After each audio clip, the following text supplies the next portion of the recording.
Kia ora, ko fuasmithaho. Nā mai ki te whare. Welcome to the House. Here on the House we talk about Parliament. A lot.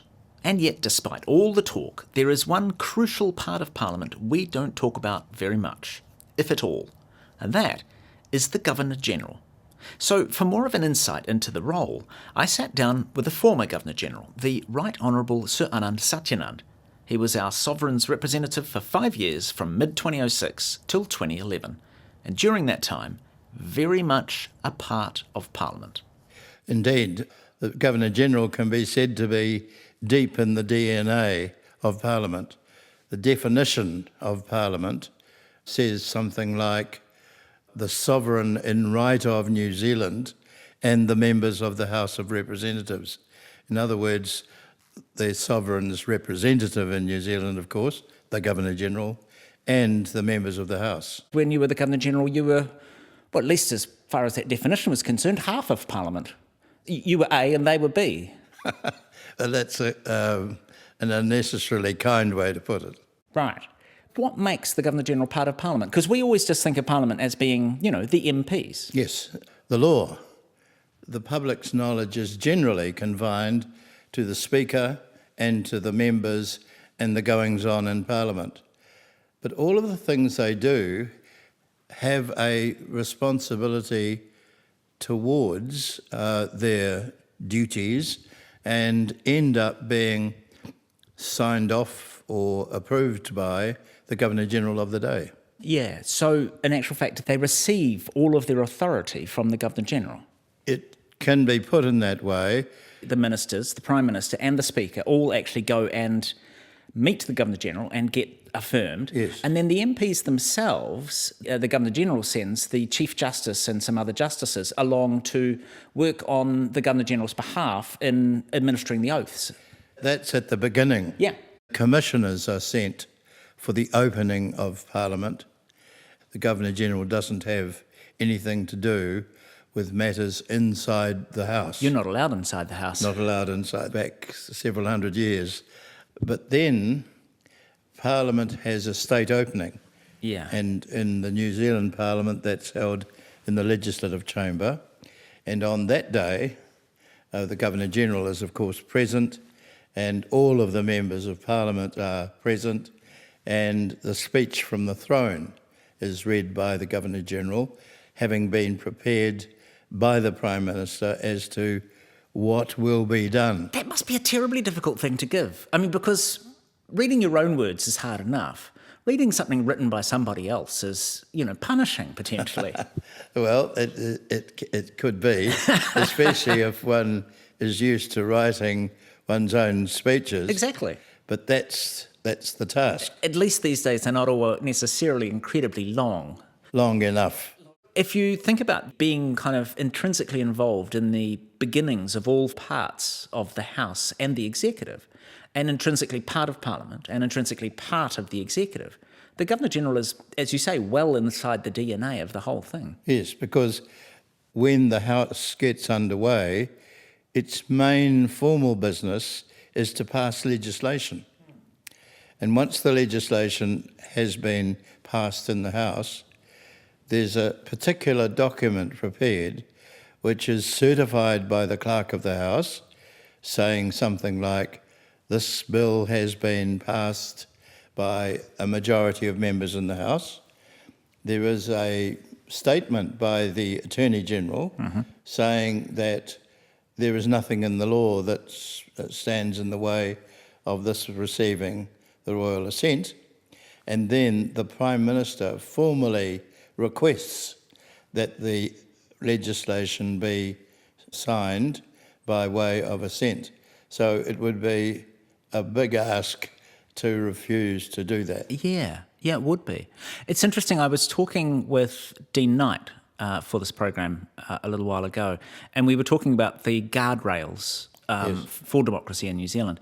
And the Governor-General was one of the key guardrails, and he talked about the Governor-General having theoretical hard power and regular soft power.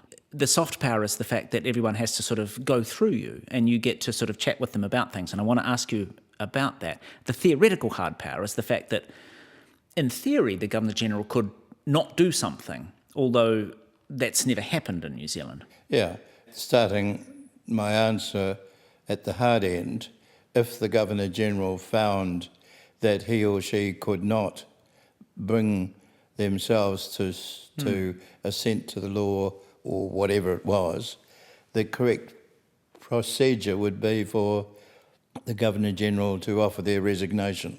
I hadn't thought of that. So that's the hard end. Yeah. The soft end is that we live in a country, fortunately, where things are done in a New Zealand kind of way.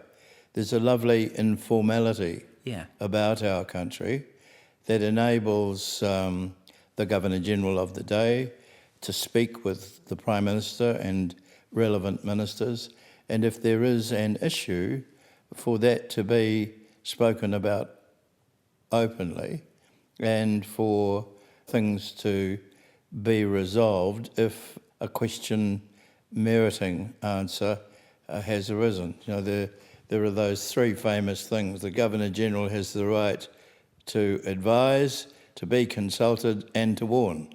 Yeah. And although they were sort of 19th century phrases by Badgett that constitutional law students read about and learn, although it's never advanced in a formal way in New Zealand because things are generally done informally, it's one of the guardrails that you speak of. Most Mondays at Parliament, you see that there's an extra fancy car and the Governor-General is in the building because the Governor-General turns up on a Monday afternoon after Cabinet to meet with members of the Cabinet in the form of the Executive Council. Yeah. Tell me... And the flag changes at the top of the building. Yeah, I've heard that. I've never actually noticed, but yes. What actually happens? Run me through how that typically occurs. There is a specific room set aside for the meetings of the Executive Council. And that, in practice, is a quorum of the Cabinet, comprising those ministers who have a stakeholding in the regulations that Cabinet has passed.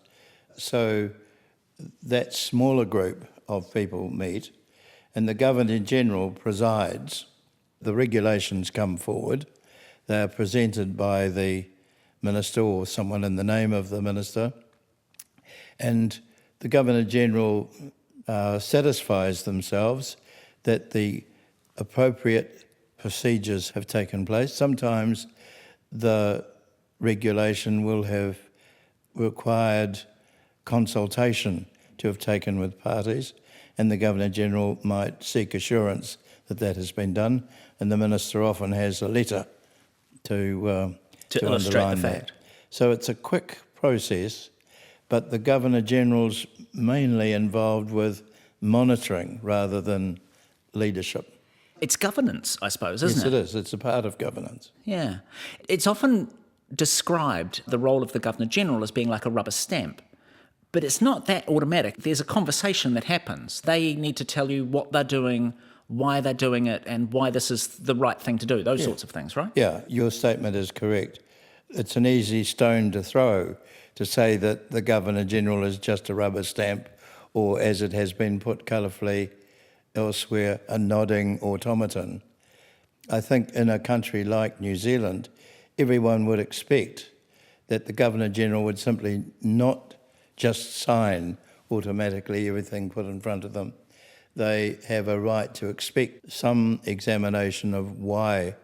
Kiwis aren't very good at just doing what we're told without asking questions, are we? I think that's right.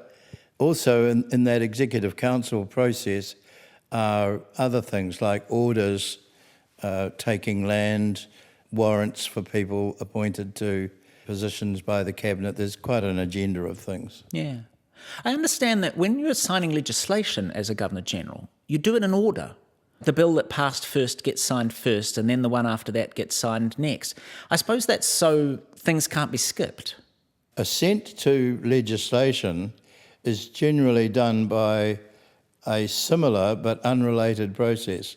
Once the bill has been passed in Parliament, those documents to which I referred with the certificate by the clerk and so forth, and the Prime Minister's request, that goes from Parliament to the Governor-General wherever they may be, at Government House in Wellington or Government House in Auckland, or sometimes on the road otherwise, if it was urgently required.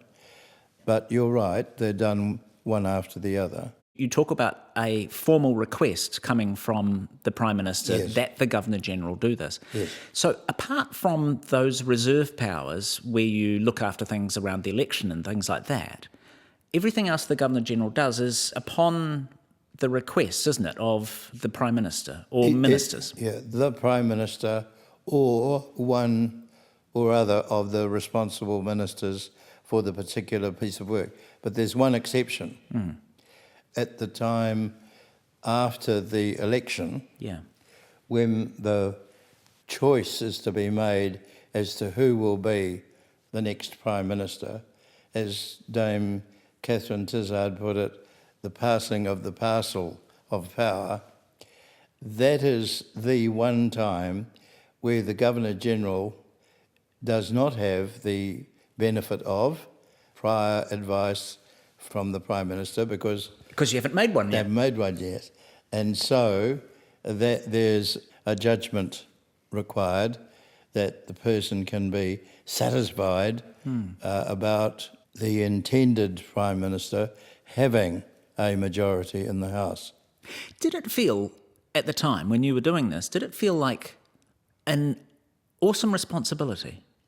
Oh, it was certainly one of the more weighty things that one would do.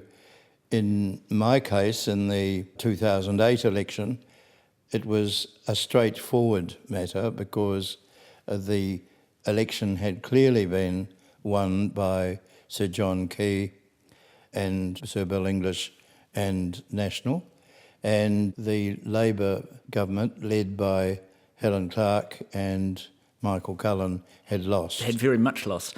And they had resigned their office, and everything was done with exemplary good manners. Yeah. It was thought when MMP came in that this was going to be a really big issue for the Governor-General of the day. But I think it can be said that each of the general elections that have occurred since then, there has been a distinction drawn between what are constitutional issues and what are political issues. You're right, the MPs have mostly figured it out for themselves, And the haven't they? MPs have generally figured it out for themselves. Yeah. And by the time the crucial question comes to be asked, it's known as to who has the majority, and the Governor-General acts accordingly. Yeah. There was a good statement made by a former Governor-General of Australia, Sir William Dean, whose writings I followed keenly when I was in office. And he said the Governor-General is entitled to raise concerns and to explore issues of national importance, but not to debate solutions, for solutions are the domain of the politicians. Interesting. So for someone of my legal and judicial background, asking questions came easily, and it was comfortable to leave the solutions to politicians. It would get very messy the moment you started to actually suggest what should happen, wouldn't it? Yes. But being able to say, is that really what's going to happen? Or how do you think that will turn out? Or have you thought about this sort of impact? Or All that sort of thing, yeah. to some extent, I suppose, as one of the few people who can honestly have those kind of conversations with the Prime Minister without being worried about it affecting their ministerial career and with a kind of an outside view. Yes, it's a great privilege to have. It's a great period of time to look back on. In my case, that I had two Prime Ministers who were really interesting to work with because of their application towards doing their jobs. Yeah. Thank you very much. Thank you. That was the Right Honourable Sir Anand Satyanand, who was New Zealand's Governor-General from 2006 till mid-2011. I'm Phil Smith, and you've been listening to The House. E te whakarongo koe ki te whare. This program is produced with funding from Parliament's Office of the Clerk. Mātua.